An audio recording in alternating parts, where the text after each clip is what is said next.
जय महाराष्ट्र मित्रांनो, सर्पमित्र रोहित इंगळे यूट्यूब चॅनलमध्ये तुमचं स्वागत आहे। तर आमच्या टीमने आज एक साप रेस्क्यू केला होता। चित्रांग नायकोल जातीचा साप आहे। थोडासा दुर्मिळ प्रजातीचा साप आहे। शक्यतो सहजासहजी तर भेटत नाही, पण आता टीमने कॉल केला आहे।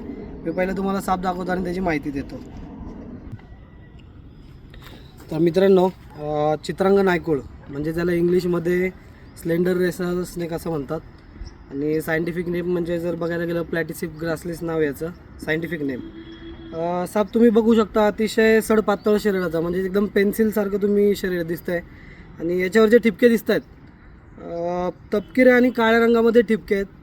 हा साप सहजासहजी सापडत तर नाही असा, महाराष्ट्रामध्ये आणि इतर बऱ्याच राज्यांमध्ये भेटतो, पण थोडंसं दुर्मिळ होत चाललेला साप आहे।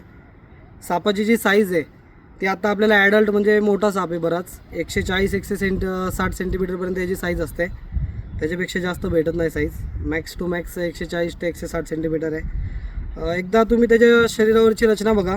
हेड तुम्ही हेडवर थोडंसं असं सुंदर नक्षी आहेत आणि जे अंगावरचे ठिपके आहेत ते तपकीर आणि काळ्या रंगामध्ये ठिपके आहेत। आणि हा साप अंडाच साप आहे, म्हणजे साप अंडी देतो। 4 ते 10 अंडी असतात नॉर्मली याचे। साप जास्त तर हा खडकाळ भाग किंवा डोंगर असेल किंवा असं मोकळं मैदान असेल त्या ठिकाणी जास्त हा साप सापडतो। याचं खाद्य म्हणलं तर सरडा, छोटे उंदीर असतील किंवा छोटे पक्षी असतील, हे याचं नॉर्मली खाद्य आहे। आणि बाकी तर तुम्ही साप बघू शकता। आता आपण पकडलेला आहे आणि याला आपण रिलीज करायलाच आलेलो आहे, तर आपण याला रिलीज करतो आहे।